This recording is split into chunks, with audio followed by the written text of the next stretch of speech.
I invite Sri Sandeep Vajaspati for doing the translation.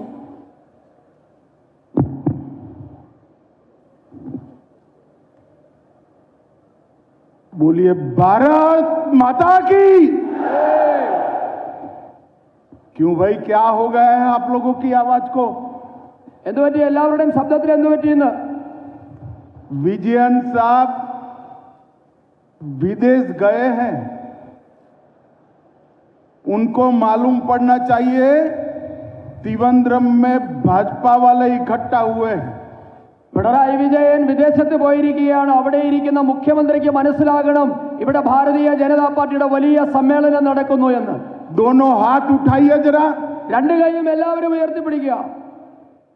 विकसित केरलम के संकल्प की मुट्ठी भींचिए വികസിത കേരളത്തെ മനസ്സിൽ സങ്കല്പിച്ചുകൊണ്ട് और प्रचंड आवाज से बोलिए भारत माता की ജയ്, भारत माता की ജയ്, भारत माता की। ജയ്. मंच पर उपस्थित केरल भारतीय जनता पार्टी के अध्यक्ष श्रीमान राजीव चंद्रशेखर जी, मोदी जी की मंत्रिपरिषद में मेरे साथी श्री जॉर्ज कुरियन जी, हमारे वरिष्ठ नेता और केरल भाजपा के प्रभारी श्रीमान प्रकाश जावड़ेकर जी, संसद में मेरी साथी और केरल की सहप्रभारी बहन अपराजिता सारंगी जी, जिन्होंने अभी अभी गत टर्म में केरल के अध्यक्ष पद का बहुत अच्छे से दायित्व निर्वहन किया। जोर से ताली बजाइएगा श्री के सुरेंद्रन के लिए, जिन्होंने पार्टी के अध्यक्ष पद को लास्ट टर्म में संभाला। श्री वी मुरलीधरन जी, श्री अब्दुल्ला कुट्टी जी, श्रीमती पद्मजा वेणुगोपाल जी, श्री अनिल एंटनी जी, श्री पी के कृष्णदास जी, श्री एन राधाकृष्णन जी, श्री कर्मना जी, और आज अब मैं बोल रहा हूं, इसका अनुवाद करना। भारतीय जनता पार्टी के मालिक, ऐसे मेरे हर जगह से आए हुए भारतीय जनता पार्टी के कार्यकर्ता भाइयों बहनों को मेरा प्रणाम। ഈ വേദിയിൽ ഇരിക്കുന്ന ഭാരതീയ ജനതാ പാർട്ടിയുടെ സംസ്ഥാന അധ്യക്ഷൻ ശ്രീ രാജീവ് ചന്ദ്രശേഖർ, മന്ത്രിസഭയിൽ എൻ്റെ സഹപ്രവർത്തകനായ ശ്രീ भाई ജോർജ്, सब बोलने की जरूरत नहीं है। കേരളത്തിന്റെ വിവിധ ഭാഗങ്ങളിൽ നിന്ന് വന്നിരിക്കുന്ന ഭാരതീയ ജനതാ പാർട്ടിയുടെ എല്ലാമായ പ്രിയ സഹപ്രവർത്തകർക്ക് എൻ്റെ സാദര നമസ്കാരം. सबसे पहले मैं महान मलयाली भाषा में बोल नहीं पाता हूं, इसलिए आप सबसे क्षमा मांगकर मेरी बात की शुरुआत करता हूं। മലയാളത്തിൽ, സുന്ദരമായ മലയാളത്തിൽ നിങ്ങളോട് സംസാരിക്കാൻ സാധിക്കാത്തതിൽ നിങ്ങളോട് എല്ലാവരോടും ഞാൻ ക്ഷമ ചോദിക്കുകയാണ്. भाइयों बहनों, मैं सबसे पहले श्री मन्नत पद्मनाभन जी की इस भूमि को, नारायण गुरु की ये भूमि को, महात्मा अय्यन काली की भूमि को और पंडित करुप्पन की भूमि को प्रणाम कर कर मेरी बात की शुरुआत करना चाहता हूं। ആദ്യമായി ഈ നാടിന്റെ മഹാനായ പുത്രൻ ശ്രീമാൻ മന്നത്ത് പത്മനാഭൻ, ശ്രീനാരായണ ഗുരുദേവൻ, മഹാത്മാ അയ്യൻകാളി, പണ്ഡിറ്റ് കറുപ്പൻ എന്നീ മഹാന്മാർക്ക് ജന്മം നൽകിയ ഈ നാടിനെ ഞാൻ ആദ്യമായി വണങ്ങുന്നു. यही भूमि है जहां आदि शंकर का जन्म हुआ। वेद, वेदांत, ब्रह्मसूत्र, वैदिक गणित और कई सारे फिलसॉफी के ग्रंथों की रचना आदि शंकराचार्य ने की है। आज मैं मनपूर्वक आदि शंकराचार्य की महान आत्मा को प्रणाम कर कर मेरी बात की शुरुआत करता हूं। വേദാന്തങ്ങൾക്ക് ഭാഷ്യം രചിച്ച, ബ്രഹ്മസൂത്രത്തിന് ഭാഷ്യം രചിച്ച ഭഗവത്ഗീതയ്ക്ക് ഭാഷ്യം രചിച്ച ആദിശങ്കരൻ പിറന്ന ഈ നാടിനെ ഞാൻ ആദ്യമായി പ്രണമിച്ചുകൊണ്ട് ആദിശങ്കരന്റെ പാതാരവിന്ദങ്ങളിൽ നമിച്ചുകൊണ്ട് എൻ്റെ പ്രസംഗം ആരംഭിക്കുകയാണ്. और अभी अभी थोड़े समय पहले मैं केरल प्रदेश भारतीय जनता पार्टी के भव्य कार्यालय का उद्घाटन कर आया हूं. जब मैं उद्घाटन का दीप प्रज्वलन कर रहा था तब मेरे मन में वो सैकड़ों बलिदानी कार्यकर्ताओं का याद आता था जिन्होंने अपनी जान देकर हमारी विचारधारा और हमारी पार्टी के लिए अपना सर्वोच्च बलिदान दिया है. उनको भी मैं प्रणाम करना चाहता हूं. അല്പസമയം മുൻപാണ് ഭാരതീയ ജനതാ പാർട്ടിയുടെ അതിസുന്ദരമായ സംസ്ഥാന ആസ്ഥാനം ഞാൻ ഉദ്ഘാടനം ചെയ്തത്.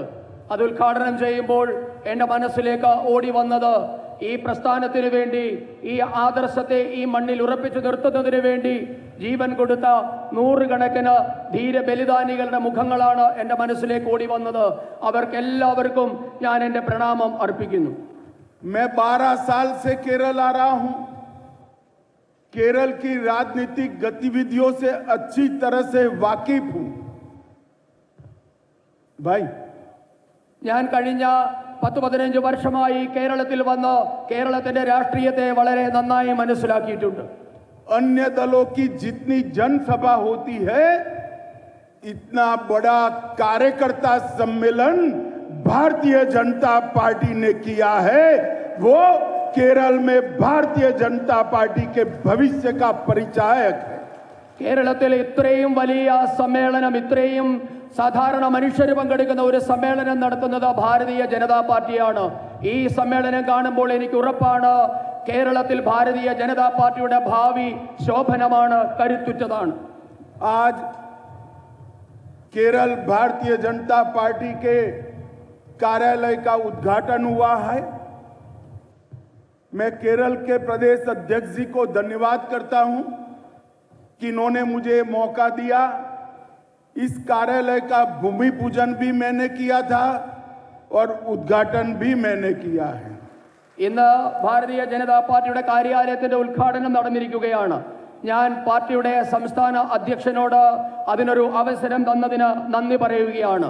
ഉദ്ഘാടനം മാത്രമല്ല, അതിന്റെ ഭൂമി പൂജ നടത്താനുള്ള അവസരവും എനിക്ക് തന്നെയാണ് കിട്ടിയത്. और आज मैं प्रभु पद्मनाभ जी के चरणों में प्रार्थना करता हूं कि नूतन कार्यालय केरल में एनडीए की सरकार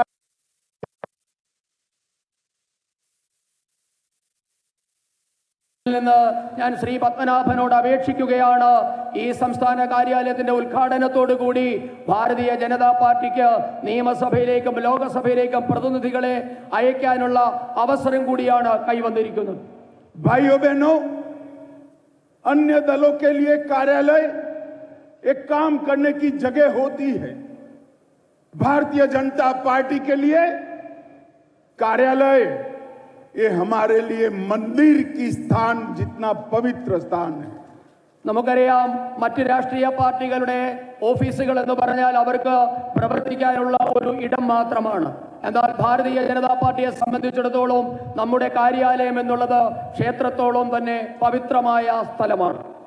कार्यालय के बगैर विचारधारा कार्यकर्ता तक पहुंचती नहीं है. विचारधारा के बगैर के कार्यकर्ता भारतीय जनता पार्टी में कल्पना ही नहीं कर सकते हैं और कार्यकर्ता बगैर की भारतीय जनता पार्टी इसका कोई अस्तित्व ही नहीं है. കാര്യാലയം എന്നുള്ളത് നമ്മളുടെ ആദർശത്തിന്റെ ഇരിപ്പിടം കൂടിയാണ്. ഭാരതീയ ജനതാ പാർട്ടിയെ സംബന്ധിച്ചിടത്തോളം നമ്മുടെ പ്രവർത്തകന്മാരില്ലാതെ പാർട്ടിയില്ല. നമ്മുടെ പാർട്ടിയുടെ എല്ലാം എന്നുള്ളത് പ്രവർത്തകർ മാത്രമാണ്. इसलिए हमारे लिए केरल के सचिवालय में मुख्यमंत्री बिठाने से भी ज्यादा महत्वपूर्ण काम है कि हमारा कार्यालय कार्यकर्ताओं के माध्यम से विकसित केरल का एक नींव डालने का कार्यक्रम बने.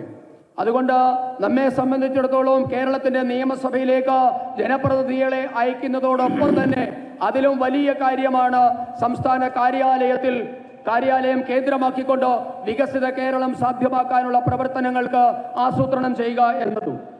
भाइयों बहनों, महान नेता और हमारे प्रधानमंत्री श्री नरेंद्र मोदी जी ने विकसित भारत की संकल्पना देश के 140 करोड़ लोगों के सामने रखी है.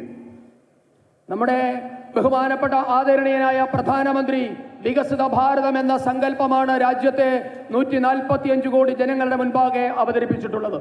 और मैं केरल के भाइयों बहनों को बताने आया हूं, विकसित भारत का रास्ता विकसित केरलम से होकर ही जाता है. കേരളത്തിലെ സഹോദരി സഹോദരന്മാരോട് ഞാൻ പറയാൻ ആഗ്രഹിക്കുന്നു, വികസിത ഭാരതം എന്നുള്ളത് വികസിത കേരളത്തിൽ കൂടിയാണ് സാധ്യമാകാൻ പോകുന്നത്. दक्षिण के शक्तिशाली राज्यों के विकास के बगैर विकसित भारत संभव ही नहीं है. ദക്ഷിണ ഭാരതത്തിലെ സംസ്ഥാനങ്ങൾ വികസിക്കാതെ വികസിത ഭാരതം